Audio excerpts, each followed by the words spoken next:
I'm not a violent person. I'm not a monster. This wasn't planned. This wasn't calculated. This was self-defense. On July 25th, 2022, Quinton Nixon eliminated Toni Westover. She was 34 years old, and she leaves behind a 9-year-old daughter. He eliminated her with her own weapon. Now, he has decided to go Proce. That means without a lawyer. He also opted for a bench trial. That means trial by judge and not by jury. Do you know who shot her? No, I don't. On that day, Toni and her friend, her boyfriend, went to another person's home where shortly after arriving, Toni texts another friend of hers and said something doesn't feel right, something feels off. And of course, something was off. Now, someone from inside the home called the police, called 911, and he just was unclear about what took place. Initially, the police was looking for several people who had fled the scene, who were actually in the home at the time that this happened, and they narrowed things down somehow to Quinton, and so they put out a warrant for his arrest. Now, he managed to elude the police for over a month, and they found him in the attic of a relative's home, where they had to release chemicals to get him out. He had an hours-long standoff. In his handwritten filings to the court, Nixon wrote that he did not have a gun, but there were 2 guns at the scene, and he fired one of them because he was in fear for his life. But he didn't mean to cause the demise of Toni Westover. So let's listen to a little bit of the DA's questioning of the witness, who is also the boyfriend of Toni, who it appears that he and Quinton actually knew something of each other, but he had no idea who Toni was. So he is talking about what happened that night or early that morning or that evening. I'm not sure what time of day it was, but it was probably like an hour after they had arrived that all this occurred. Now, he said that Quinton started to freak out. He thought that Toni was a narc, I guess, after she took out her GUN and put it on the table. And he flipped out from there, snatched her up, and boom. They tried to get the GUN from him, but he ended up pow-powing her, I think, at a downward trajectory. And also like around the side of her head and the back of her neck or something to that degree. But definitely not self-defense. So everybody is enjoying themselves, having a good time. Yes. You're in the living room sitting next to Toni, you said. Yes. Where is the defendant? He was sitting across from us, talking. He was talking with us. You said he was sitting across from you, talking to you? Yes. Okay, I want to make sure we get this correct.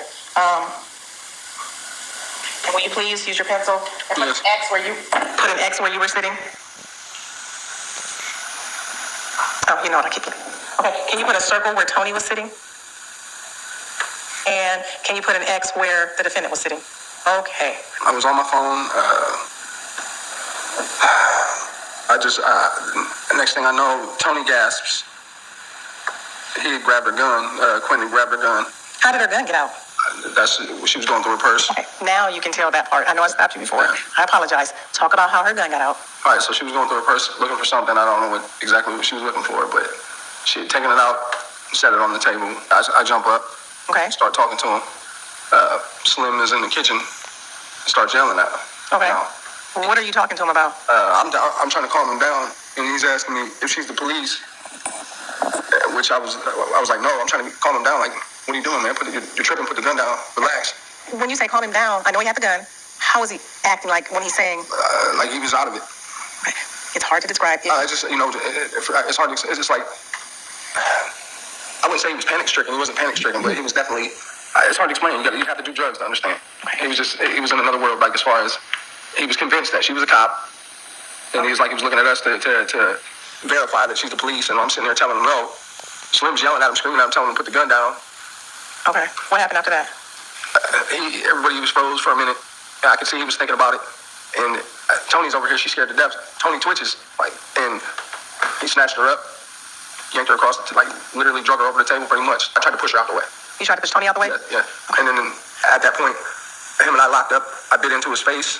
I'm wrestling him for the gun. Then Toni, she was on the couch. Was she moving? No.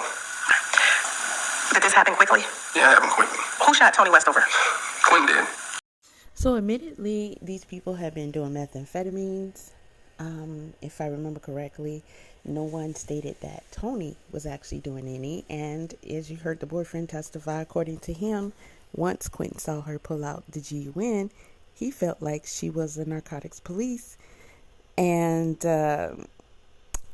it wouldn't make rational sense to us for him to actually commit a murder to keep from getting busted for having or doing DRUGS to go to jail when he's now gonna really go to jail. But I don't know. This is America, so you can probably get more time for the DRUGS than a murder. It depends on, especially if it's crack cocaine, but methamphetamines. So what are the effects of methamphetamine use? As a powerful stimulant, methamphetamine, even in small doses, can increase wakefulness and physical activity and decrease appetite. It can cause a variety of cardiovascular problems, including rapid heart rate, irregular heartbeat, and increased blood pressure. Hypothermia, elevated body temperature, and convulsions may occur with meth overdoses. And if not, listen. All right. It produces a euphoria, the pleasurable high, and it's still poorly understood. Well, like he said, I guess you gotta get away from it. I guess you have to do it to understand it. Adderall is an amphetamine. It's not a methamphetamine, but it's an amphetamine. So, if anybody's familiar with Adderall, had Adderall before, or had been prescribed Adderall, as I have, I can relate to it in that sense, since they are, I guess, cousins. Use releases very high levels of the neurotransmitter dopamine in the reward circuit, which teaches the brain to repeat the pleasurable activity of taking the drug. I guess that would be the difference between methamphetamines and amphetamines, aka Adderall. I can't relate to anything said so far, except for probably the wakefulness part, because if you have a chronic fatigue, that is I. If you have ADD, that is I. It can help you lock in and focus, and it could keep you from literally being so sluggish and tired that you go to sleep and you can't focus, you can't concentrate and stuff like that. So the wakefulness, the physical activity, and it does somewhat give you a decrease in appetite. That's interesting, because it actually does. Not a whole lot, but yeah. All right. Okay. Now it says dopamine is involved in motivation and motor function. Yes. I believe children with ADHD are given some form of amphetamines to focus in school and things like that. And I know, being in college over the years, that is something that I needed to focus in college. So it definitely has that. I'm still trying to figure out how it got him to the point where he thought she was a narc, and then he felt like it was wise to eliminate her off of doing this. But again, this is methamphetamine, so there's something else added here. Clearly, that is not in simple amphetamines. It releases in the reward circuit is a defining feature of addictive drugs. The elevated release of dopamine produced by methamphetamines is also thought to contribute to the drug's deleterious. Okay, we're going to struggle on that one. Effects on nerve terminals in the brain. Short-term effects may include increased attention and decreased fatigue. Yes. Increased activity and wakefulness. Yes, because you're not so sleepy, you're not so tired, you can focus. Decreased appetite. Yeah. Euphoria and a rush. That must be singled to methamphetamines. Increased respiration, not that I can attest to, but again, these are still two different things. Rapid irregular heartbeat and hyperthermia. What else? Is there anything else? Long term. Okay, abuse, addiction, blah, blah, blah. Shut your mouth, you're a liar. Nah, I'm just playing. But methamphetamines, of course, people do have an increased use of it. They abuse it. They get used to that rush, that high they get. Because think about it, if you don't actually need an amphetamine to keep you up, to keep you focused, those of us who have taken Adderall, which is an amphetamine, can tell you that it will put you on a more even playing field with the rest of the world. It can help you to, for a short amount of time, be able to stay woke, focus, and function somewhat normal. So imagine someone with something that is a lot stronger and may have added to substances from the streets and from the drug itself, having extra chemicals, and they're just normal, and they're taking this. They're on another planet, I can assume. So withdrawal can include depression, anxiety, fatigue, and an increased craving for the drug. In addition to being addicted, okay, blah, blah, blah, symptoms include anxiety, confusion, insomnia, mood disturbances, and violent behavior. Okay, this is what I was looking for, something that could possibly explain why he would suddenly behave that way upon him telling himself, hey, she's a cop. Because that's not how people would behave if they think they're in the midst of doing some drugs and there's a cop there. I mean, the cop got you. We're going to assume there's a wire, there's a backup crew, people know that they're there in some way, shape, or form, and it would be not safe for you to harm the cop. All right, so paranoia, okay, visual and auditory hallucinations and delusions, for example, the sensation of insects creeping under the skin, child and parasites. Psychotic symptoms can sometimes last for months or years after the person has quit methamphetamines. I just don't, and this is a side note, I just cannot understand, knowing all the possible effects and dangers of doing the street drugs or whatever, why people would still choose to do it. That is a question that should be addressed more. It has to be excluding, not to exclude people's personal issues. Where does those issues come? They come from somewhere. Existing on this planet, in this world, all the stressors, the troubles, and the lack of this, lack of that, right? These problems are caused by living, and these are the things that should be addressed, because people should not, in such massive numbers, feel the need to, or for some reason, go to a drug knowing it can harm and possibly delete you from this world, have you addicted, and you definitely won't be productive, which could be part of your problem. You wish you could do more or whatever. Your life was different. You can't improve it being hooked on some drug, right? So I don't understand having a mother who was a crackhead. I talked about that. So it's problems, trauma, that can lead a person to do this. We should be looking at these things more. Okay, we should be concerned about improving these things more. And I'll give another sidebar to the recent elections.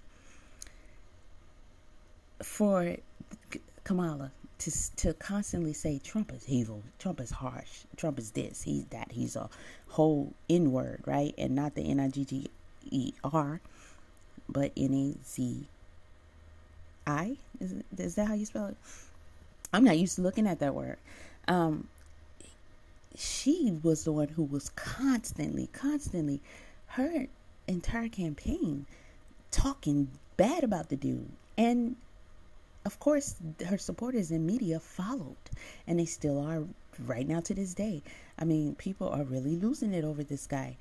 Okay, don't like a guy, but how long do you bash him? I beg you, what has he really done for y'all to be tripping like this? She is the vice president, so she's an example and a leader who led to this type of behavior, and it is not okay. It's not okay. Okay, you don't like him, you think he's a bad guy. Cool. You've expressed that. Do you stay on it or hark on it? Because these are negative vibrations that are sent out. And the most of her campaign, no, I don't think anybody can deny that she constantly was bashing this dude. And yes, we normally see that in political campaigns, and I think it is not good. You can battle your opponent without trying to put such negative energy into people. She said he wants to cause division. He wants to cause division.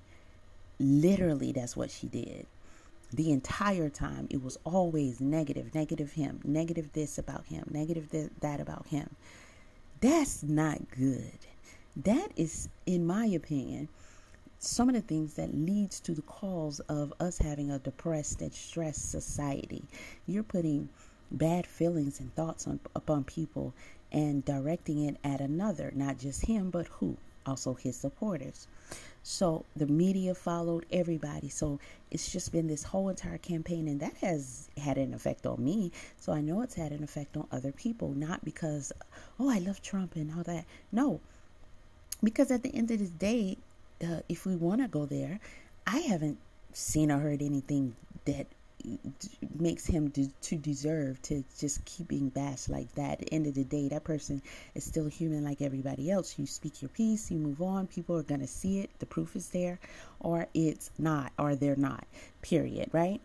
But you claiming to want good for the country and better for the country, and you being that representative, you are supposed to present something different. You're supposed to put love in their hearts. You're supposed to put optimism. You're supposed to put out this feeling of care and what happened to sportsmanship and all this kind of stuff. Can you imagine if people in sports behaved the way that they do in their campaigns? These are some of the things that we need to be looking at that causes strife and stress upon people. So, off my box, methamphetamine and have previous experienced psychosis. Okay, so significant changes in the brain caused by misuse of methamphetamine. Is there any proper use of it? Because I don't recall. Neuroimaging studies have demonstrated alterations in the activity of the dopamine system that are associated with the reduced motor speed and impaired verbal learning. And studies in chronic methamphetamine users have also revealed severe structural functional changes in areas of the brain associated with emotion and memory, which may account for many of the emotional and cognitive problems observed in these individuals. Now, why I continue to read on further is because it sounds like from listening to this trial that these people get high on a regular basis, and even on this occasion they had been doing so for a number of days. So it's going to cause some long-term issues, and these type of issues can lead to what ultimately happened. So it says that it alters the brain structures involved in decision making and impairs the ability to suppress habitual behaviors that have become useless or counterproductive.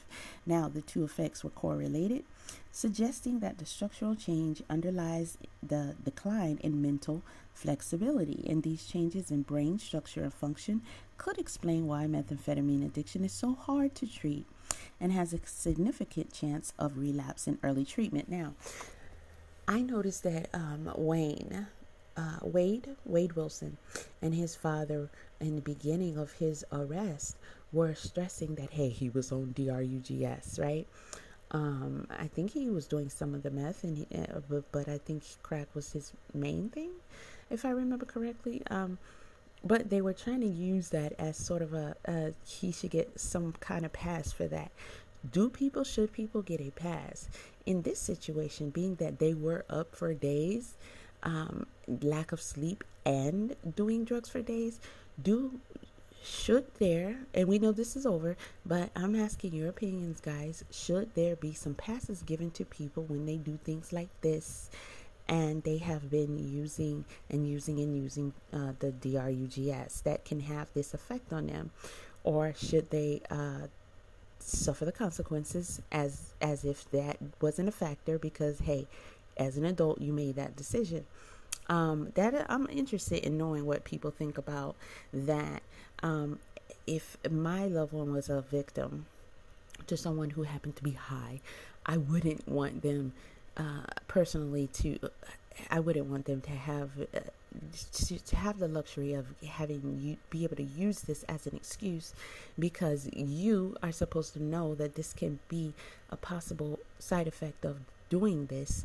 It's all bad. It's devastating. It's not going to do any good for you. It's not going to make you better. You're not going to be a nice guy, superhero. You're probably going to become a monster. So you knew that going in, and you made the decision. Therefore, you have the responsibility of taking accountability for that and not being able to blame it on said drugs. To me, that would be also the equivalent of saying we should get rid of GUNS, because a person decided to pick it up and use it to harm another person and even eliminate that person, just like Quinton did. One thing I am noticing is no one is going after the DRUG in this situation, and no one is going after the GUN, which a lot of people do, but they tend to focus on that when it comes to mass, I don't think we can say that word either, but which to me is good. He should be held responsible. He made that decision knowing this could be the effect. That's just like knowing you could possibly be addicted, not being able to stop when you want to stop. That to me is insane. Now, say for instance, me, I typically have a high tolerance level with anything. And my body adjusts to it very, very quickly. So even having been on Adderall, I would need to, even though the doctor says you should not skip doses, you don't make that decision, blah, blah, blah. Apparently, there's medical reasons why that's not really a good idea. But in my situation, I'm pretty sure there's others out there like it. When it's something you take as a regular, it's like taking your vitamins on a constant basis. Your body adjusts to it. And therefore, you don't get the benefits anymore. So skipping a dose and then skipping a day or two can give you some kind of abstinence or depletion, to where when you take it again, it actually has the proper effects, and you won't feel like it's wasted. That money's gone, and I'm still here suffering from, the issues that I have due to my diagnoses. So I can't imagine having something that once you don't have it, you gotta have it. You gotta have it real bad. Like, just knowing something would do that to me would make me not want to touch it. The reason why I dwell on that is because I know everybody's not the same. However, a lot of people know this going in when they start doing DRUGS. It is very, very bad. It's a bad stain on our country, knowing that so many people knowing all of these things and more about the possible ramifications of doing these things, and they still choose to do them. That is a bad stain on the country. That is saying that this is not a nice place to be. It's not a fun place to dwell. It's too many stressors, and people are definitely off with how they should be. So there's that. Why were these young ones, and she was 34, he was like 24 at the time, I think, and some of the other ones was like in their 20s, I believe, so mid-20s on average. Why are these young ones sitting around doing something heavy like this back to back, and probably quite often? What led them to this decision? We cannot talk about this case and not talk about that. To me, that is just non-productive. It's totally non-productive. So here is some of Quinton's questioning of the boyfriend, and I guess he's trying to say, well, she took out her GUN. Why would she take it out if she was going to leave? I guess insinuating that she actually was threatening him with it, or someone was I don't know. Now I got the majority of this audio from Court TV, which we know streamed the trial. Shout out to them for that. But the audio was terrible. Oh, but we did hear the officer sleeping in the background and snoring loudly. So hopefully the judge took care of that. If Toni and you felt uncomfortable, why would Toni pull her gun out? She didn't pull her gun out. She set it on the table. If you and her felt uncomfortable, why would she sit a gun on the table? Why wouldn't she? It's going through her purse. She didn't think you were going to grab her gun and kill her. Now, I cut out some of those long pauses with all that static in him. But y'all, you remember he was saying in his testimony that they indeed were the ones going on and on about the spyware on the phone. And they said he had spyware on his phone and said he was a COP. But actually, they said he the one who said that about the victim. At the time of this incident, Toni was your girlfriend, correct? Absolutely. Do you remember stating anything to the nature that she was spying on you and she might have been an informant for the police? No. Remember how was I acting? What was my demeanor? What was my body language? What was I doing? You was cool. Everything was copacetic. Stated for the record that we got high on methamphetamine. Absolutely. At what point did we get high on methamphetamine? I mean, from the moment when we first sat down, there was dope on the table. We were smoking. Yeah, we need to make a point to show some of these things because I don't understand how people watch this trial and still feel all this sympathy for this guy and still saying that he needs to appeal and hope he get justice and free him and all that kind of stuff. Because it's clear what happened here. And, it's also clear to me that this guy is used to being, just doing stuff online about it. And he's so delusional and so adjusted to living that type of lifestyle. He thought he could bring that mess into court. Now, it seems to me like he was trying to make it seem like, without directly saying so, that, he wouldn't do no drugs. But if I was him, I'd be like, I was high on my mind. It was the drugs. Yeah, but he didn't even play that card. No, he didn't really have no defense for himself as to if you were defending yourself, it was self-defense. They were looking for you for over a month. Why you go hide? Then when they came to get you, you did all this, you did all that. And yeah, I know that can be kind of scary, but say something because I'm giving up on you. At any point did you feel uncomfortable? No. At any point do you believe that Toni felt uncomfortable? No. You stated for the record today that you did not have a gun. No, I didn't. You also stated for the record that you had a warrant for parole at the time. I did. Can you state for the record the stipulations of parole and being around a gun? Yeah. You're not supposed to be around a gun on parole. Did you know that Toni had a gun on the way over there? Yes, I did. Now, they never got into whether or not, and I don't know the rules in that state that they're in, but they never got into whether or not she was a legal gun carrier or at minimum, she is carrying around a felon who's on parole and not supposed to be around a GUN. And I know she know that because that's her boyfriend. And she did not deserve to go through what she went through, including no longer being able to be here. But at the end of the day, it's choices that we make that can lead to these type of situations. Hanging out with people like that, going to a spot where people you don't know are getting high and your dude is getting high. So, he get high and you with them and you carrying a weapon. You ain't supposed to be around that kind of stuff. You ain't supposed to be around those kind of people if you want to have a good, healthy life. And man, listen, those were some bad decisions right there. So, if I was defending myself, and I'm trying to say, hey, look, all this was against me. Look, she had a poo-poo pow-pow. She was with this felon. They was out doing the DRUGS and the blah, blah, blah. Why does she have a pistol? Why she take it out? Blah, blah, blah, do. And he tried to take it out, but he just don't know. He just don't know. He don't. Actually, he said she was going through her purse. She did it on the table, but okay. If he says yes to that, then that's him saying that that's correct. Not she was going through it. So that's his bad, and Quinton get a point for that. Wouldn't that violate your parole? Yeah. I served my violation. Now, my firearm is not going to leave my actual physical possession. If I'm around other people, I can put it on the table at home. I can put it on the table when I'm in a room by myself, but around people, especially people who some I don't know and who are all doing DRUGS, I'm not going to just put my gun on the table. But they state she did that. Now, somebody can get it. Quinton got it.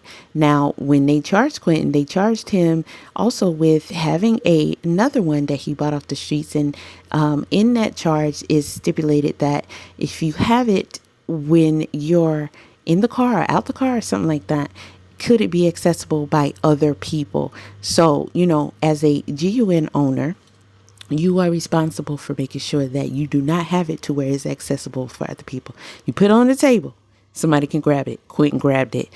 That's poor, handling of your responsibilities with the GUN. May she rest in peace. She did not deserve for him to, how the boyfriend say, pick up her gun and kill her. At the time,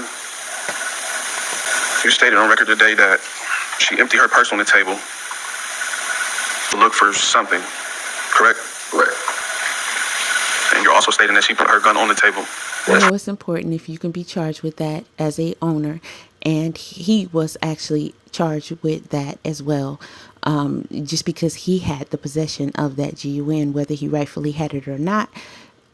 So that is something that, they should be speaking on when they do these cases. I just don't know.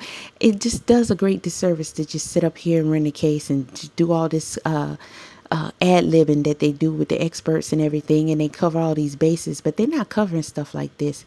He gets a charge, and in that charge is, did you have it to where other people, a passenger, somebody who may go in the car, can get a hold to it? We know that that's something we can be charged with, and it is our responsibility as a owner. Now, this woman was with a guy who she knew was a felon, strike one. Strike two, went around other people who she did not know, who probably were felons too, but they was over there doing the DRUGS. So I know she knew that was going down. Strike two. Okay. Strike three, you put your GUN on the table. It's like saying, anybody want to grab it? Because y'all high, you tripping. Your brain will tell you to do stuff that clearly you shouldn't be doing. But I find it interesting also that Quinton was high and Quinton was tripping, and they was high, but they was still able to assess that they need to try to get Quinton up out of what he doing and get him up off that girl. Listen, they didn't make that one for you, boy. They made crack for you. That one wasn't for you. You see, you couldn't handle it. So you learned something, didn't you? Now you got 21 years in jail. Don't touch crack either, but they didn't make that one for you. Court TV isn't going to discuss that either, which I also find irresponsible, because you're sitting up here talking about a case where there were some young people hanging out. This woman is a medical assistant, and she has a 9-year-old daughter. She has family that cares about her, and she made some mistakes. They made mistakes too. And part of that was involved in what? A life of doing DRUGS, right? But they're not going to talk about certain things like, you shouldn't be doing these things. Why are they doing these things? She should have been more responsible of a GUN owner. She shouldn't have been with the felon. She shouldn't have went to the spot where they doing dope. She shouldn't have put her GUN on the table where somebody can grab it, because that's exactly what they did, especially if they being high. See, Court TV is not going to talk about that, but they're going to clown on him all day long because of how he represented himself poorly. But I mean, listen, y'all want to give him credit. He did all right for play. Like, if we was playing court, you know what I mean? If we was sitting here playing court, he would be pretty good.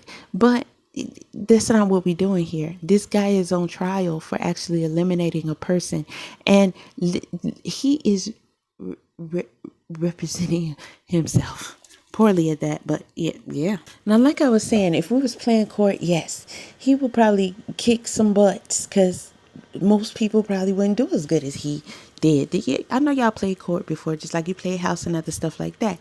Quinton would rank pretty high. He would feel like he the court master.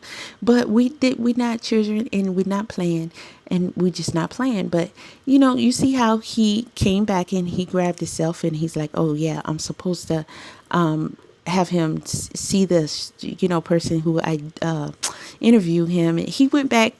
He's taking his time, and he's looking at his notes, and he's remembering to go back, and this is how it's supposed to be done. And that's cool and it's cute if you play in court. It's not cool and cute if you sit up here trying to represent yourself, guys, on a murder trial.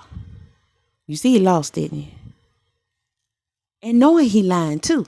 See, that's why you need proper counsel. So counsel can be like, bro, you lying. The court's gonna know you're lying, and we can't run that one. Okay, it's not gonna play. It's not gonna play over. This is court. Is it true that, first of all, do you see the detective that interviewed you in the courtroom today? I don't remember what he looks like. I think I remember his name, though. Hornets. suspect. I'm pretty sure. I can't remember the face though, but I know the name. Okay. Do you remember what date that was when you were interviewed by Detective Hornset? I don't. It had to be. I'll say that'd be somewhere around the beginning of August, maybe the middle. I'm not quite sure. Stated on record today that you didn't see Adam Wright with a gun until what was shown on camera. No, I didn't say that. I said later later on in the confrontation. I didn't know he had a gun when I first got there. Okay. No. Can you state for the court how?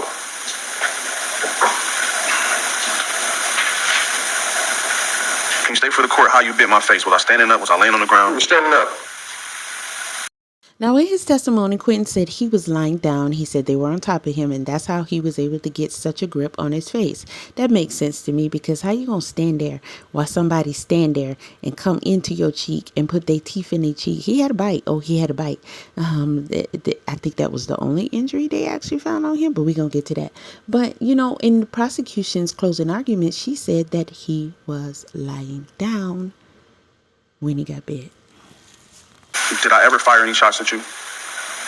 I'm pretty sure going towards the floor. The gun went off. I'm pretty fighting, but you know what? To be honest, I don't remember. Besides, actually, yeah. Yeah, actually, you fired a shot. You're stating on record that I fired a shot at you while we was wrestling. Being a novice, I'm sure he doesn't understand how lax he can or cannot be with a bench versus what he could have been with a jury. And so, especially since the judge has had to reprimand him on that several times, letting him know, hey, that's for me to decide, blah, blah, blah. He should have got in on that. He should have had it clarified that you and I being in a scuffle and the gun going off, pointing towards the floor is not the same thing as me actually taking a shot at you. Now, is it? Right? That should have been clarified. Okay, rookie.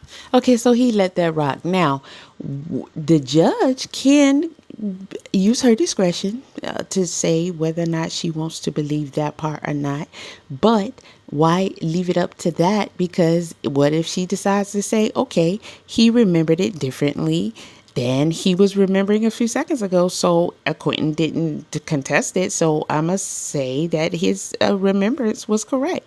You know, he should have got into that. Boy, you just said a minute ago that you wasn't sure. And maybe one went off while hitting the floor. So you actually don't know. And I actually did not shoot as you did. I would have told him up on that one.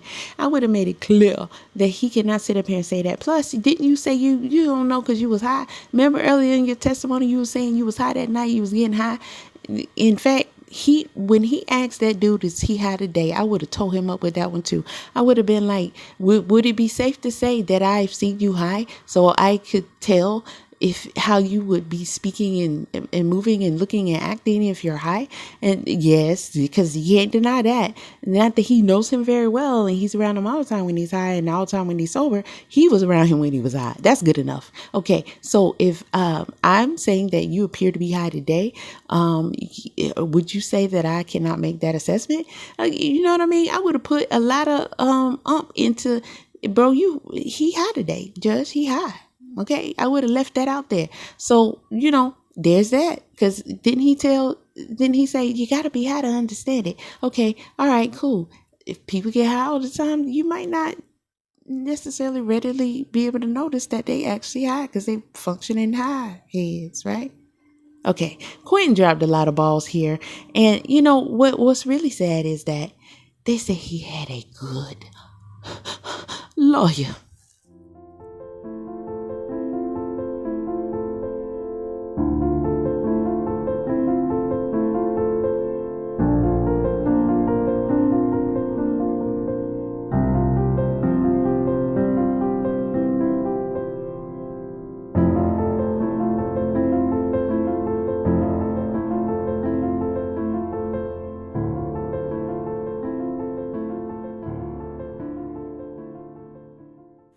Now, I'm not sure who the attorney was that he was originally offered or appointed. I'm still looking for that information. I may find it by the time I finish this video. But in the meantime, let's talk about who is acting as his assistant. You know, he has an assistant. Yeah. If you represent yourself, the state will offer you help because you need help. I mean,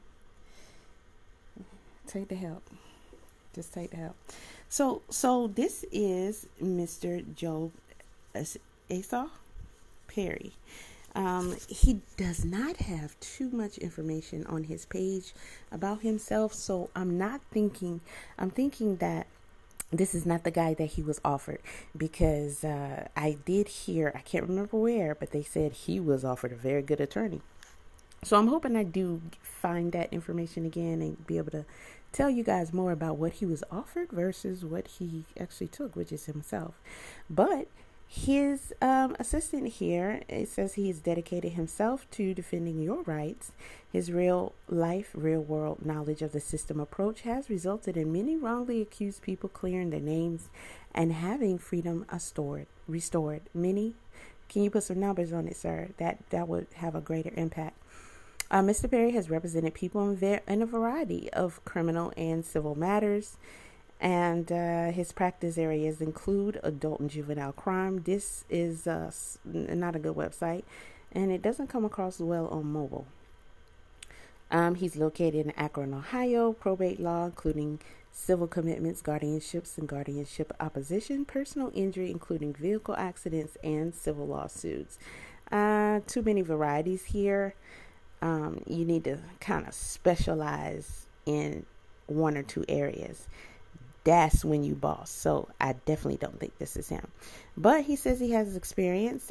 He has tried almost 100 jury trials and or bench trials. Now, how many of those he has won? Can't be that many because they didn't list them here.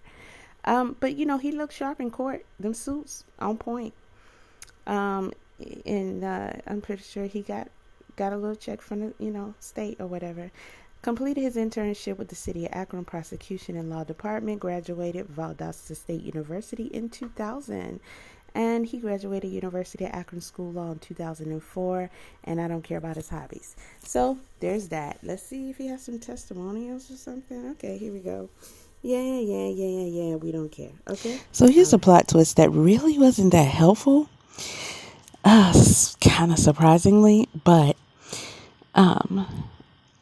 there was a girl who testified, Ashley McKnight, and she came back on the stand. She contacted prosecutors after she heard Nixon's testimony, and she said, I don't think he's lying.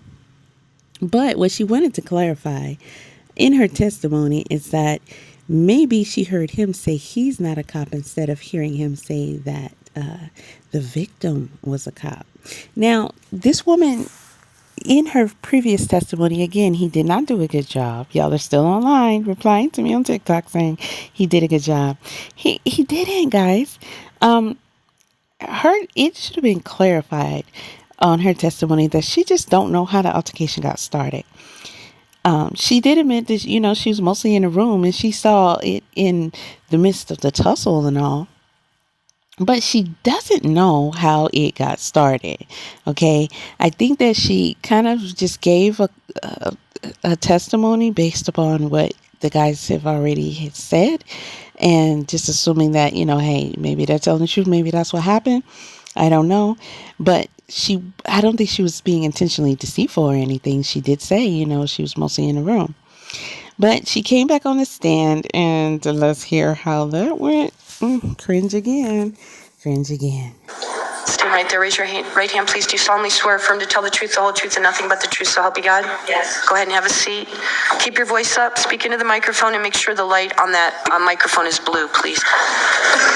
Excuse me. All right, Mr. Nixon, you may proceed. Good morning. Can you state for the record your first and last name, spelling both, please? Ashley Broughton McKnight. It's BROTTON MCKNIGHT. Thank you. Do you know why you're here today? Because I had called in and said that when I heard his statement that he wasn't lying about the statement that he had, or testimony, whatever it was he gave. And when you say he, can you identify who you're speaking about? Quinton. And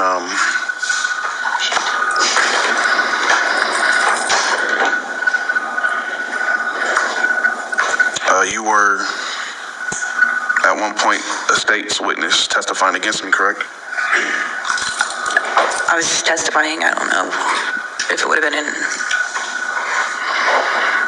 And can you state for the record or elaborate what you meant by I wasn't lying? Can you clarify? When I had seen the video online of you giving your story of what happened that night, I could, like, I don't know, I remembered him, Angel had telling him that it was too late now, and just what he was explaining. Okay, and I knew all that was true. When you said it's too late now,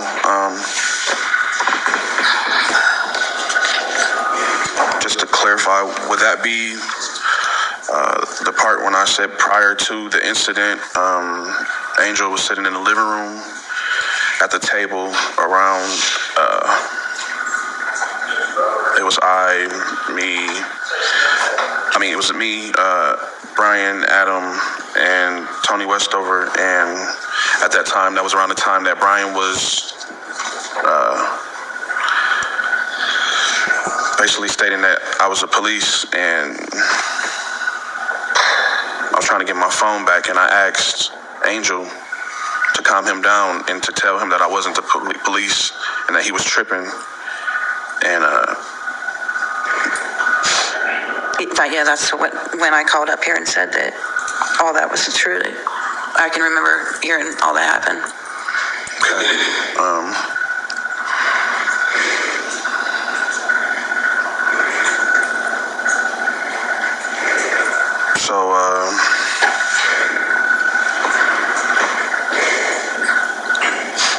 You heard me ask Angel for help, and yes. And to the best of your knowledge, did she help? Objection. Overruled, if you know. No. You don't know, or? No, she didn't. Nobody had done anything. And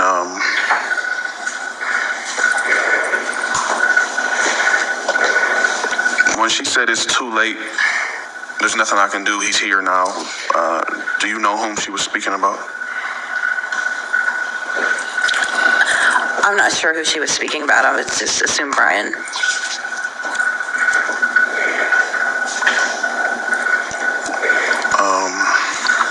You stated,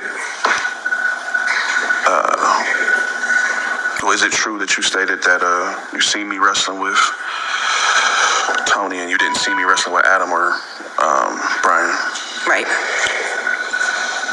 And at what point, is it possible that, well, is it safe to say that you didn't see the whole fight? Yes. You also stated prior in your first testimony that I hadn't gotten any sleep. Mm-hmm. Do you remember me sleeping in the car? I'm not sure. I can't remember much about the car ride. No. So it would have been around the time that. Well, Objection, Your Honor. Yeah. It's his witness. It's just, yeah, ask a direct question. Do you remember me trying to sell the trailer? Yes. And do you remember me and Angel having words and me leaving?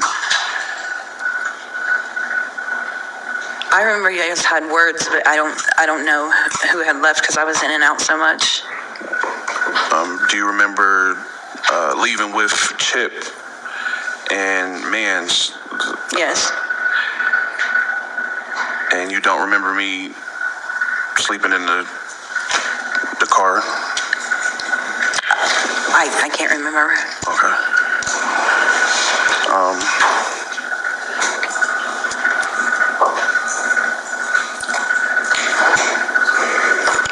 So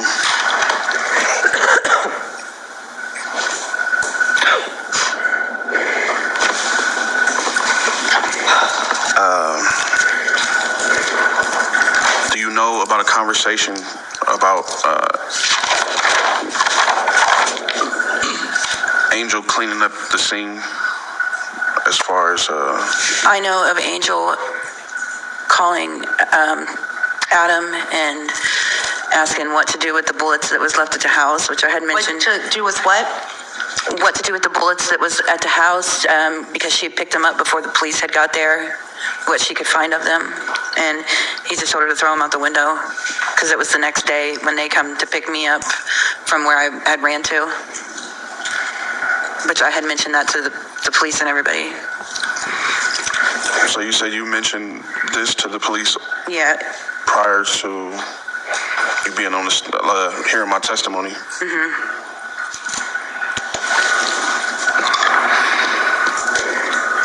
When did she throw him out the window? Do you know? It would have been the next day.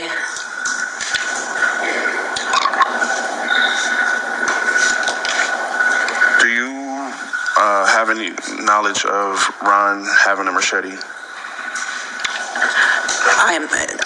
I'm not sure. Ron had a lot of stuff in his room, so I'm not sure what he had. So you didn't see him hit me with the machete? I wasn't in, and I didn't see Ron hit anybody. I don't know anything about that. Yeah.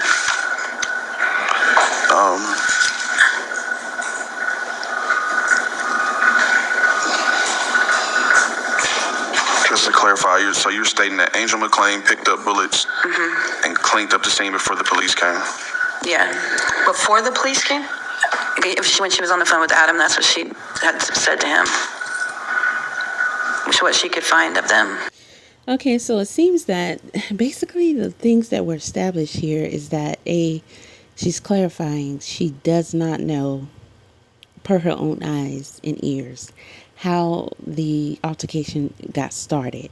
But she's saying she can recall hearing him say he's not a cop instead of saying she's a cop. Now, it's solely up to the judge to take that how she wants.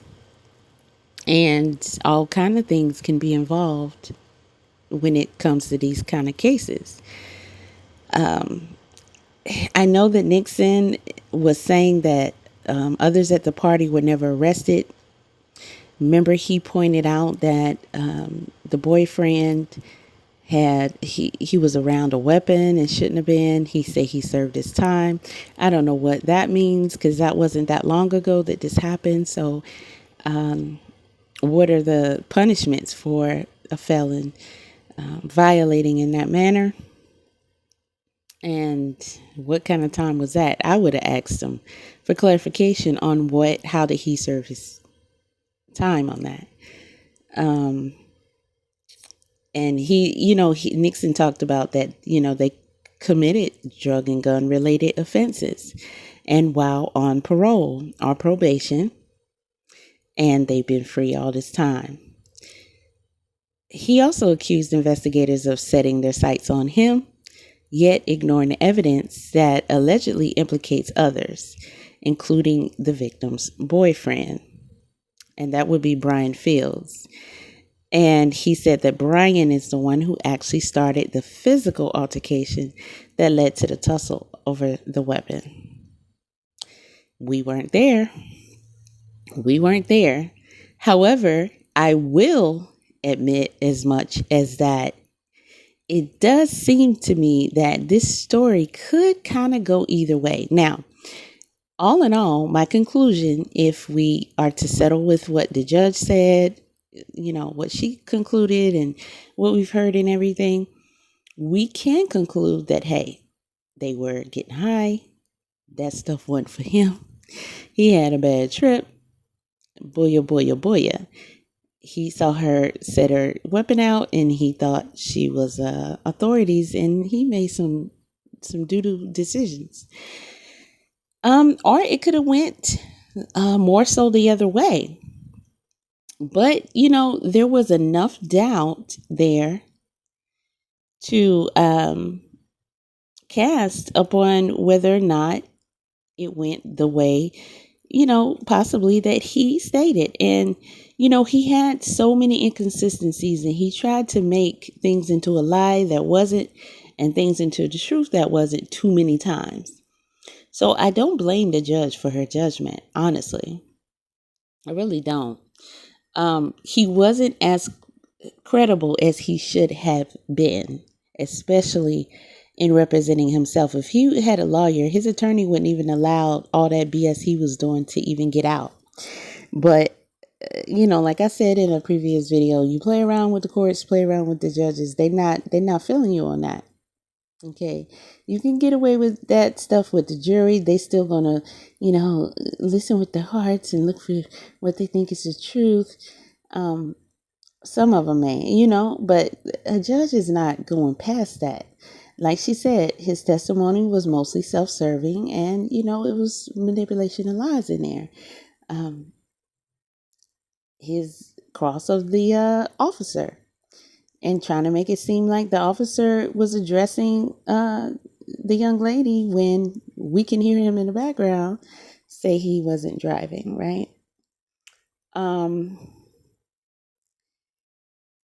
Could there have been a slightly different story? I believe so. Could the other guys have been a little bit more guilty than possible? Then, it's concluded. Maybe, but I think overall, they was out there getting high. They was on probation, parole. So, they got on up out of there. They didn't want to get caught no more than he did. And they certainly didn't want nothing crazy to go down to risk that in the first place, which is, why they wouldn't have wanted him to be tripping out and doing what he did. The fact that they seemingly didn't get much punishments is crazy. And the fact that, it seemed like they chose to overlook the girl cleaning up the scene and throwing out the bullets, helping them. Because look, even this chick say she ran. So everybody ran. I mean, what do you expect? They in there doing drugs. And now somebody done got, eliminated. So, yeah. But unfortunately for him, he's the one who actually did the act. So it's going to fall back on him. Him running, hiding, possibly ditching evidence and altering evidence, and everything he does from that point on, and even leading up to that point, is going to get the most scrutiny, and it's going to be the focal point. Now, in all fairness, should they have been charging the other guys? Yeah, but how do we know what that conversation went like with them? And the officers, they could have, said, okay, we're going to just give you a slap on the wrist or let you slide with this and this and this. And you tell us what really happened. Tell the truth. You heard them understand, hey, man, I was getting high. I was doing drugs. None of them denied any of that. Okay, none of them denied any of that. So I think, yeah, don't be doing this kind of stuff. And then you won't have to worry about getting hooked up in that situation. And, whatever excuses y'all can try to make for Quinton, there's no excuses. He was an adult. He decided to be over there. He talking about he left and came back and went to sleep. Why didn't you just go home? Did you have a home? Or go somewhere? I mean, all throughout his testimony, he was saying that, he was feeling uneasy. They were confronting him. They made him feel uncomfortable. He felt he smelled something in the air, basically. So he should have been left, but he was making poor decisions. And I feel like he's been living that type of life where he's been making poor decisions. It's not, I'm not going to separate that too much from the fact that he, took a woman out of here, because this is what happens when you just get, you rest easy in the fact that you just be out here making all these reckless and dumb decisions. This is the type of person you become. He says he's not a monster, but honestly, I disagree. He was living that monster lifestyle. It don't lead to better things. It only gets worse until somebody is in jail for long term or deceased. So, there's that. Okay, there's so much more that I can play. And there are some things that I have mentioned that I haven't played. You guys can go check it out for yourself, or maybe you saw it already. And maybe even when you saw it, you didn't think too much into it. However, I'm just going to go ahead and end this here with their opening statements. Okay? And I'll give my commentary along the way. Now, mind you, this is a guy who said that he did this thing, but he did it in self-defense. And they know he out there drugging and thugging. So he out there buying gats and shooting them up and getting 911 calls about him riding around shooting and stuff like that. He acting paranoid off that dope, and he still to this day gonna stand in court and act like he didn't do no dope. And if that affirmative defense fails, you're left with, I did it. It was me, with no legal justification. Now, what happened and who all was involved? On June 22nd, 2022, Your Honor, at 809 Kenmore Boulevard, multiple 911 calls were received regarding shots fired. The callers gave a description of the suspect vehicle. When the officers arrived on scene, they saw the defendant driving a vehicle that matched. Once the defendant stopped and the officers approached the car, they saw an AK-47 on the driver's seat. More ammo was found in and about the car. The defendant was arrested and he was Mirandized, Your Honor. Under Miranda, he said, people are messing with him. He thought people were pulling up on him. However, he also admitted to firing multiple rounds in the air and that he bought the rifle from a guy off the streets and carries it for protection. He must have been homeless. Now I wonder if she had custody of her 9-year-old, because a 34-year-old woman with a 9-year-old daughter shouldn't be running this kind of household. And, you know, he testified about as they went to pick up somebody to bring them to her house, she was crying about that person coming over, yet they went to pick him up, bring him over. Child, it was too much going on over there. Your Honor, you will hear these 911 calls and see the firearm that the officers found on the driver's seat. Now, what happened on July 25th, 2022, and who all was involved? Well, it was at 2260 Maryland Avenue. Who all was involved was Angel McClain and Ronald Crew. They were both living at 2260 Maryland Avenue. It was actually Angel McClain's apartment that Ron Crew had been staying with her, living with her for quite a while. You also have Adam Wright, Ashley Broughton, and the defendant, Quinton Nixon. They all have been staying there visiting between 1 and 3 weeks or so as well. Finally, you have Brian Fielders and Toni Westover. They had come over that day, July 25th, 2022, to visit. Now, you have about 7 people in this tiny apartment. I believe I called it in the house. It's an apartment, Your Honor. In this apartment, small apartment. Everyone was doing drugs. Their drug of choice was meth. They were doing it multiple times a day for multiple days prior. Everyone was getting high, feeling the effects of getting high. They were enjoying themselves. They were all getting along and having a good time. There was no arguing, no fussing, no fighting, Your Honor. Now he tried to get the girl that came back on the stand to testify that he went to sleep in the van. I now believe it was her that said that what's the name, Angel was telling him that he needed to go home and get some sleep, and that's what they had argued about. And he said he left and came back. He was trying to emphasize that when she testified. And she was like, I don't recall none of that, bro. But then she turned around and did say he left after he said he left with somebody. She just said, yeah, like admitted it. But I didn't believe her when she admitted that he left eventually. I think she just said that like, poor fella, let me help him.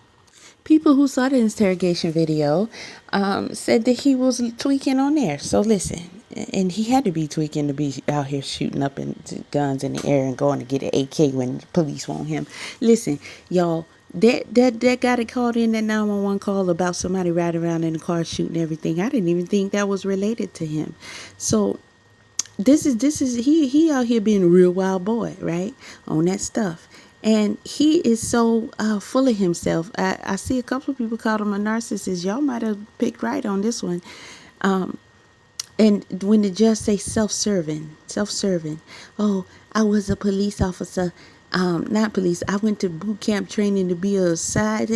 You a flashlight cop. I seen you. Like that is supposed to give him credibility and integrity after all that is reported that he has done throughout this entire trial. That don't got nothing to do with none of that. And when they arrested him, they labeled him as a tattoo artiste. So you spent how long doing the police security work? Boy, you know how many security guards is out here? Listen. Them security guards be breaking in Amazon warehouse over there, and the people cars out there while they supposed to be securing the area. So you as a security guard don't do nothing, boy. It don't do nothing. Why wouldn't he want them to know he was high and off no sleep? That makes sense when you're not making rash decisions, but I think in his thinking, no, I want them to think I was clear-headed and I just needed to defend myself. I wasn't tripping. They was tripping. In fact, now that you think about it, I don't know about that girl coming back changing her testimony. She probably just saying that because she felt sorry for the dude. She don't know what happened. We just gonna leave it at that. And I think the judge left it at that too. Now, she might have been right about old girl picking up them bullets, but I don't think she heard nobody and know what somebody say. I'm a cop, you a cop. And maybe they was loud. Maybe she did. But I think she was high. She was confused, and she still don't know to this day. How can all these people recount what all happened, including him, when they was high as a kite for days and days and days and days and days and days? They couldn't even really fight him off. Did you hear the struggle? Did you hear listen, on both accounts, it sounded like a hot flaking mess. All right. Now, he was a lot thinner when he got The arrested. defendant was high, and due to lack of sleep and the effects of the drugs, and thinking Toni was the police, he grabbed Toni's gun. Now, how did he know about this gun? They were in the living room, Your Honor. Toni needed something out of her purse. That gun, she emptied the contents on the table, and there was the gun. After he grabbed that gun out her purse, a tussle ensued. Toni tried to get her gun back. He pinned Toni up against the door, the wall by the door, by her hair and neck, and he shot her, Your Honor. Again, prior to this happening, everyone was getting along. Everyone was no arguing, no fighting, no fussing. Now, he shoots Toni on the base of the neck and the arm. Brian Fielders and Adam, who was out there in the living room kitchen area, tried to help because the defendant was waving the gun, pointing at everybody. They tried to help. Brian Fielders tried to wrestle him and even bit his lip and bit the defendant on the cheek, on the face. And he'll testify to that. Adam, who had his own weapon, pulled his own weapon and tried to stop the defendant. Evidence and testimony will show the other individuals I named in this small apartment were in the back bedrooms, Your Honor, at this time. They will testify that when they heard the ruckus and the noise, they came out and looked. They will testify they saw the defendant have Toni pinned up against the door area, the wall, by her head, with a gun close to her, pointing it at her. And as soon as they fled back into the rooms, they heard the shots.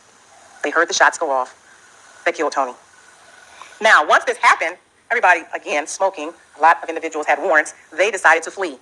They jumped off the balcony that is connected to Ron Cruz's room. As the defendant fled the scene, Your Honor, he took Toni Westover's gun and her purse, dropping the purse as he hit the ground, leaving it.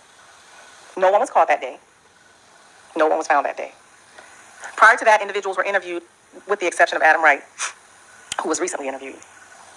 The defendant, Your Honor, was arrested approximately a month later on August 24th, 2022, at 525 Gridley Avenue. The defendant was arrested after a standoff with the police, and SWAT had to be called out. Chemical agents were deployed in the house because the defendant was hiding in the attic in a small crawl space. By this time, the defendant had changed his appearance to try to evade capture. He had shaved his hair and his facial hair. Yeah, he was doing too much, y'all, for this to be alleged self-defense. At some point, you're going to have to pay the piper because it happened. And that's just what it is. You can't keep buying guns, doing dope, shooting up guns in the air, or maybe at people, changing your appearance, hiding out.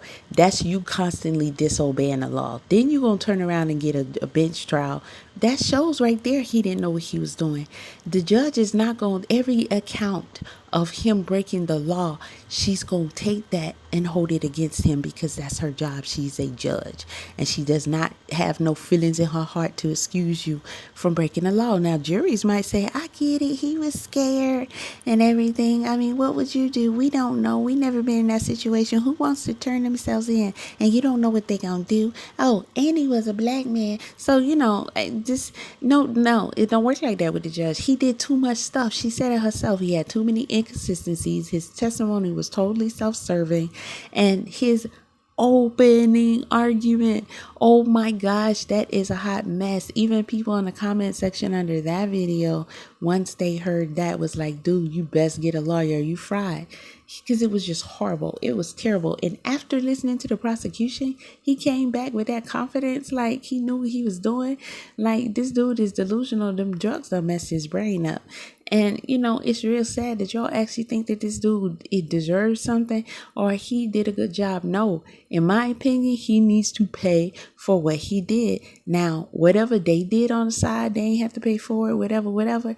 That's they crossed the bear at the end of the day. It still don't got nothing to do with the fact that that dude took this lady up out of here. Come on, y'all. Stop. Y'all tripping on this one. Okay. And I took the time out to do this video because y'all tripping. I could have added so much more stuff. Oh my God. I could have added so much more stuff from this trial. Like, it's not even funny. It's really not. It's really not. And did y'all not see the dude sit there in his interrogation video talking about something? He thought she was a cop? Cut it out. People with money get lawyers. They have them on standby. They have them on their payroll. When P. Diddy got in trouble, well, he been in trouble. He is in trouble. He listened to his lawyers. His lawyers told him and advised him and went and did the talking and the negotiation. P. Diddy is he got the biggest ego of everybody, right? It's falsely given, but it's given to him by him. So, okay, take that. But he even listened to the doggone lawyers when the lawyers tell him what to do. Turn yourself in, negotiate your turn in. No, you don't want to go. Nobody wants to go. But the best thing you can do is turn yourself in. If you run from them, you make them chase you. That is held against you. They take offense to that. You broke the law. You know we want you. Come and pay up. Come and face your sins. And steady out here breaking the law, he did not stand a chance without a lawyer. Honestly, he didn't stand a chance with a lawyer. Then again, he might have got a lighter sentence. I'm gonna say that he might have got a lighter sentence, but they're not giving him self-defense. I don't think so. Now, a good lawyer maybe could have pulled it because there's a lot going on with them addicts over there. Too many people did too much stuff in that situation. So I honestly, I think a good lawyer, who knows? He definitely probably would have got him a lighter sentence, but the factors that he had to meet for it to be I think he met him pretty much. I mean, he was allowed to be there. I forgot the other three, but I think he met all three of those criterias, except for did he start the altercation, blah, blah, blah. Now, those parts he didn't meet, but it's not like he came over there busting the door. He was welcome there. He was there with them, so he passed that part. He just had to prove the other parts, and he didn't. And this fool sitting up here thinking he can do it. You look crazy. I did successfully apprehend the defendant that day, and he was interviewed. He was taken to the station and interviewed. And that did him in also. Changing your okay, initially somebody might lie, we can give it that, but only a jury is going to give you a pass on that, okay? Not a judge. Never a judge. Never a flaw. They say ignorance of the law is no excuse, okay? You think they're going to give you a pass when you know the law and you sit up here telling a lie because you scared to take your punishment? No way. It's held against you. It is held against you.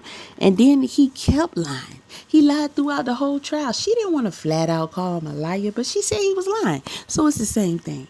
Okay? This judge told this dude, bro, you came on here with a picture of your belly and some Sharpie markers circling areas where you're talking about they sliced you up with a machete. Then gonna ask that girl, did you not see him hitting me with the machete? Hitting you with the machete how? It's only one way. Same way you chop down a sugar cane. And if they'd have chopped you with that machete, boy, you would have had to go to the ER and get sewed up. And there would have been your blood all over the crime scene. None of that occurred. You did not go to this is the guy y'all defended. He did not have to go to the hospital, period. There was not a pool of his blood there. But he gonna talk about they sliced him up and down. He said they operator. You remember that game? He said they tried to operate on him. And they were gonna chop his pieces up and put him in that damn little piece ass plastic, which was a poster. Listen, he played with that judge. That's what he did. He played with that family too. That's what he did. You did this to this woman, regardless of how it went down. I don't feel no sympathy for him because he was high. I can go get high. You can go get high. We can get high. We can all find drugs, but we don't do it. Do we? Get out of here. You gonna excuse somebody from taking away a person because they was high and tweaking? You rooting for him, talking about he need another chance. He need a plea bargain. He need what he need. What he got? Jail time. Sit down and think about it, bro. Evidence and testimony will show that the defendant made admissions and he changed his story multiple times in this interview, Your Honor. In the beginning, he never fired a gun. Sound like a monster to me.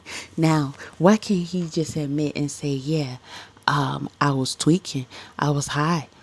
In my mind, that's what was happening, because it don't make no sense. So you telling me the way they was looking at you told you that you had to kill her, so you killed her? Come on, y'all. And this the dude y'all want? You go down there and apply to be one of Wade's wife, okay? Because you qualified. Listen, you got to be insane. At least the guy who got on the stand was like, hey man, listen, I was high. And then and you know what, at first when he asked him, are you high today, I was like, he probably know how he is when he high. He probably know he high. I don't know how that's gonna really help his case, but he probably know how. You just want to say you high. I don't do drugs, but y'all do drugs, and you high right now. Boy, that's the judge see you when you do stuff like that. She see you ain't shit. She see you a monster. That's why she put your ass in jail. Only a monster would sit up here and do this right now. Only a monster would sit. I'm not a monster. Yes, you are, bro. I see you. You a whole monster. You literally took a woman out of here, a daughter. She has a 9-year-old daughter, and that girl ain't gonna get to grow up with her mama because of you, dude. All y'all was making bad decisions that day, but you the only one that actually killed somebody. You scum. And then go sit in court and act like you feel sorry for what he did. Y'all talking about he got remorse. He don't got remorse for nobody but himself. He's scared about his butthole. That it was Brian saying Toni was the police. That he did not leave with a gun. Later, he admitted he had a gun and dropped it or lost it while he was running. He admitted using meth that day. And he said he shot Toni because they made it seem like if I didn't shoot her, they would kill me, Your Honor. The defendant said Brian, with his eyes, by the way he was looking at the defendant, told the defendant to shoot Toni. And that mouth, with that mouth do truth, with that mouth do truth. That's another thing, in my opinion, the judge is not going to take lightly to, and that is you offending the courts. First of all, thinking that you can adequately defend yourself in a murder trial. She knows the law. She knows how this goes. She knows all the ins and outs and procedures and cases that you will have to know about to be able to use, and the rules and all this and stuff. You don't even know what questions to ask. He don't even know how to put together an opening statement, and he talking about facts, truth, and common sense. You trying to insult someone?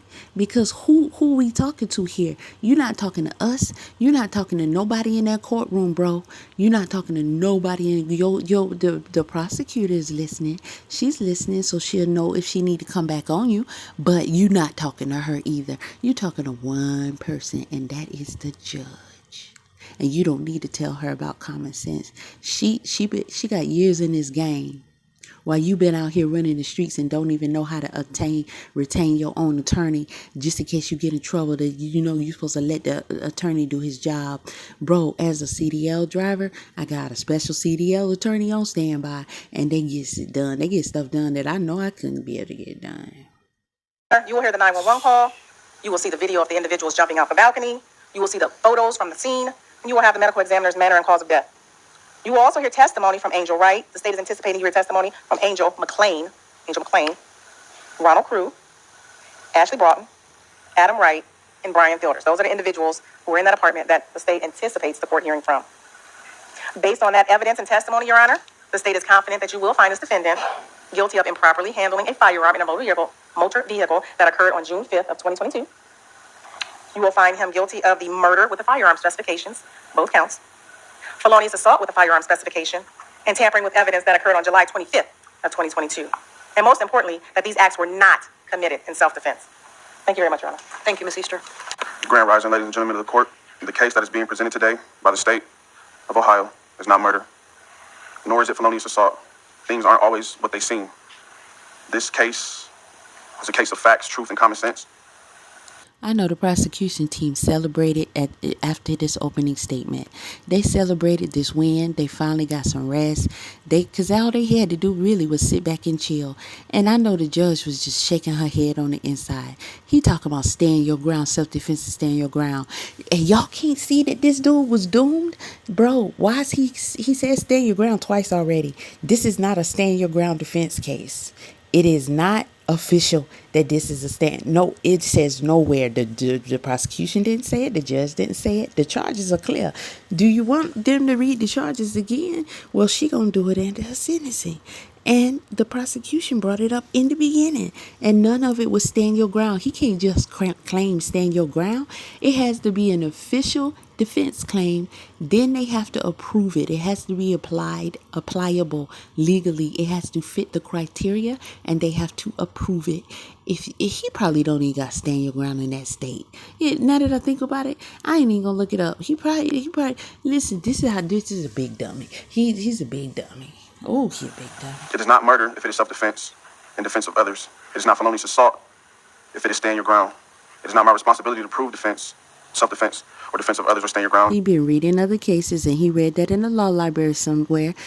He saw other attorneys use that. And see, this is another dummy move, because who you talking to? Again, who you talking to, bro? You talking to the judge. You're not talking to the jury. That's something you tell the jury. You don't tell the judge that. The judge know how to do her job. See, you telling her how to do a job again. That's how she gonna look at it. Just like she had to check you all them times. You think she ain't keep a score? You playing with one person who has authority over the entire courtroom could put everybody in jail. They got an ego that's bigger than yours, stupid. It is on the state to prove it wasn't. I will ask this court to put aside emotion as much as possible with respect to the victim. What? Here you go again. This ain't Madlock, son. Pay attention to the truth. What you think the judge is gonna do? She gonna pay attention to the law. Okay? And the truth. And the law. And some of it is her discretion of what is the truth in the law in the situation. And you still over there trying to tell her what to do. You're not addressing the jury. This shows you ain't ready. This shows you don't know what you're doing. But no. The truth is the truth. Did you hear the prosecution? Did you hear how she came with it? Okay, she laid it out. And this dude over here is quoting stuff that he heard other people say. The truth is the truth. You don't even need to talk about the truth. Just tell what it is. And then say the evidence is going to present this. The evidence is going to prove. Well, then he really don't got to even do all that, because the prosecution is the one supposed to prove their case. And then he come back and be like, that ain't true. And this is why. But this right here, that's inappropriate, son. Flag on the play. And pay attention to the facts. And hear the truth. The truth is the truth. You can't hurt the truth. You can't help the truth. Seriously? Listen, the judge was very nice to this guy. She really was, all the way up into her closing statement. And she told him she respected him. She appreciated the fact that he was and he was. And he had better be, because if you don't act right any other time, now is the time. But listen, this right here, this is a mock. You made a mockery of their courtroom, and they sent you right where you need to be. Okay, but goodbye. Okay, let me point out why he's slow yet again, bro. They got a problem with the fact that you had a gun because you committed a murder, and then you went and got a GUN. After you commit a murder, you ain't supposed to touch no gun, fool. You're not allowed to carry a gun. You are a danger to society, a wanted man, and you went and got an AK of all things. The last thing that they want is for a citizen, for whatever, I guess, because the way it shoot, I don't know, but they don't want you to have an AK. You went and got an AK, and not only that, you deleted a woman, okay, then you went and got that thing. And you was out here, somebody calling 911, panicking, franticking, stressed out because you on his block shooting with that gun. That's what they talking about.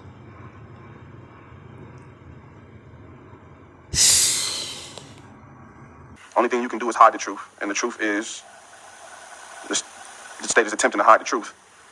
I, Quinton Nixon, am not a convicted felon. And I'm allowed to carry a gun.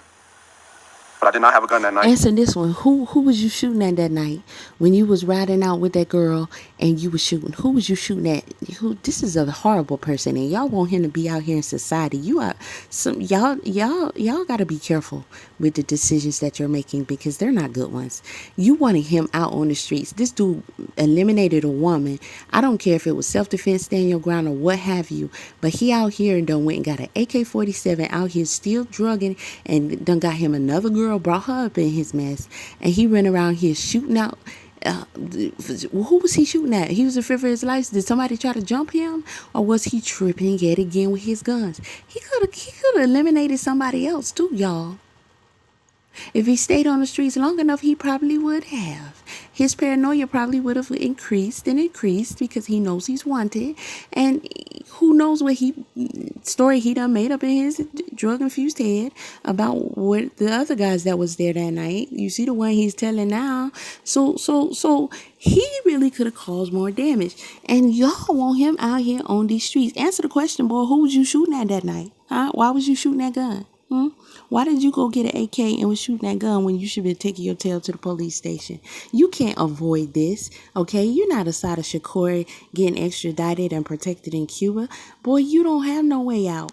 The only place you can go to is to jail. But he showed he don't have no remorse over what he did, because he out here running the streets, drugging with an AK, making other people feel not safe, and nobody was safe with a drug addict who just took a life out here with an AK. What's wrong with y'all?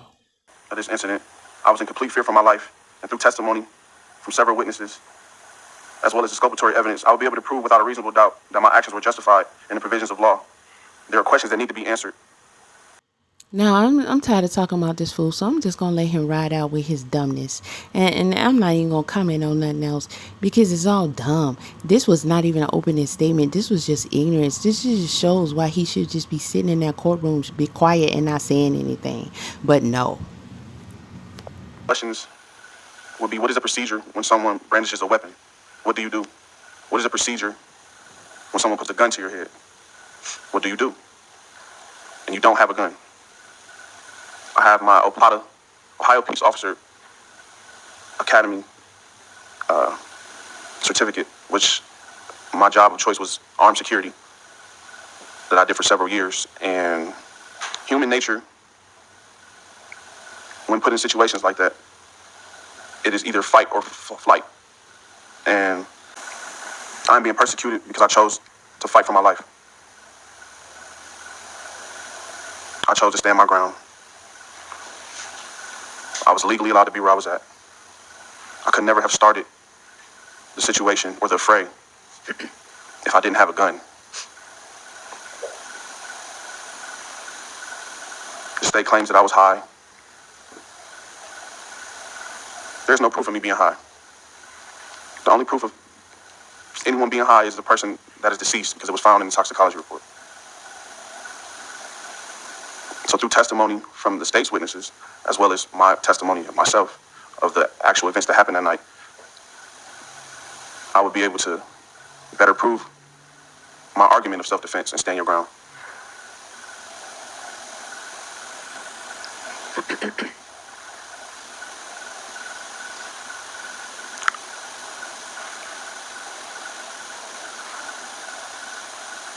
Excuse me, Your Honor. There was a room, a house, or an apartment full of people. I can't speak on what everyone was doing. I know I was legally allowed to be there by the woman who came and picked me up from my home. These same people would tell you that I've never had a gun. These same people would tell you that I could have never just went crazy. You don't just see people with guns and go crazy. You don't have one. That makes no sense. I did give an inconsistent testimony or statement, or however you want to call it, because I was beaten by SWAT.